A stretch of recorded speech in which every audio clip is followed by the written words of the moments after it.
நாமக்கல் கரூர் தேசிய நெடுஞ்சாலையில் பரமத்தி அருகே சாலையோரத்தில் ஜீப் நின்றபோது எதிரே வந்த கண்டெய்னர் லாரி மோதி விபத்து ஏற்பட்டிருக்கிறது. இது தொடர்பான கூடுதல் விவரங்களை வழங்க இணைகிறார் எமது செய்தியாளர் ஸ்ரீதர். வணக்கம். இந்த விபத்தால் ஏற்பட்டிருக்கக்கூடிய பாதிப்பின் தீவிரம் என்ன? விரிவா பதிவு பண்ணுங்க. மதுரையில் இருந்து நாமக்கல் வழியாக குஜராத் நோக்கி பொலிரோ ஜீப்பில் 4 ஆண்கள் 2 பெண்கள் 2 குழந்தைகள் என ஒரே வாகனத்தில் 8 பேர் பயணம் செய்தனர். இந்த நிலையில் நாமக்கல் கரூர் தேசிய நெடுஞ்சாலையில் பரமத்தி அருகே பிஎஸ்என்எல் அலுவலகம் எதிரே உள்ள சாலையோரத்தில் அந்த பொலிரோ ஜீப் வாகனத்தை நிறுத்தி அனைவரும் சாப்பிட்டுள்ளனர். அப்போது கொச்சியில் இருந்து கண்டெய்னர் லாரி ஒன்று நாமக்கல் நோக்கி வந்து கொண்டிருந்தது. அப்போது சாலையோரத்தில் நின்று கொண்டிருந்த பொலிரோ ஜீப் மீது அந்த கண்டெய்னர் லாரியானது மோதியது.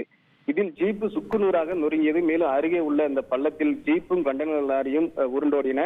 இந்த விபத்தில் சம்பவ இடத்திலே ஆண் பெண் என இருவர் அந்த சம்பவ இடத்திலே உயிரிழந்தனர். மேலும் படுகாயமடைந்த 6 நபர்களை அங்குள்ள பொதுமக்கள் மீட்டு சிகிச்சைக்காக நாமக்கல் அரசு மருத்துவக் கல்லூரி மருத்துவமனை மற்றும் பரமத்தி வேலூர் அரசு மருத்துவமனைக்கு அனுப்பி வைத்தனர். தொடர்ந்து படுகாயமடைந்த பெண் ஒருவர் ஜீப்பின் அந்த இடிபாடுக்குள் சிக்கிக்கொண்டு ஆபத்தான நிலையில் உயிருக்கு போராடி கொண்டிருந்தார். அவரை மீட்பதில் மட்டும் சிரமம் ஏற்பட்டது. இதனையடுத்து அங்கு விரைந்து வந்த தீயணைப்பு துறையினர் மற்றும் பரமத்தி போலீசார் அந்த கிரெயின் மூலம் சுமார் அரை மணி நேரத்திற்கு மேலாக அந்த பெண்ணை உயிருடன் மீட்டு சிகிச்சைக்காக நாமக்கல் அரசு மருத்துவமனைக்கு அனுப்பி வைத்தனர். மேலும் இந்த சாலை விபத்தை ஏற்படுத்திய அந்த கண்டெய்னர் லாரி ஓட்டுநரை பரமத்தி போலீசார் பிடித்து காவல் நிலையத்தில் அழைத்து அங்கு அவரிடம் விசாரணை நடத்தி வருகின்றனர்.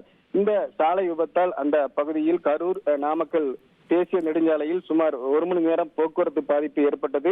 இந்த சாலை விபத்தில் உயிரிழந்த 2 மற்றும் படுகாயமடைந்த 6 பேரும் குஜராத் மாநிலத்தை சேர்ந்தவர்கள் என்பதும் அவர்களுடைய பெயர் மற்றும் முகவரிகள் குறித்து எந்தவித விவரங்களும் தெரியவில்லை. நன்றி ஸ்ரீதர், உங்கள் விரிவான தகவல்களுக்கு.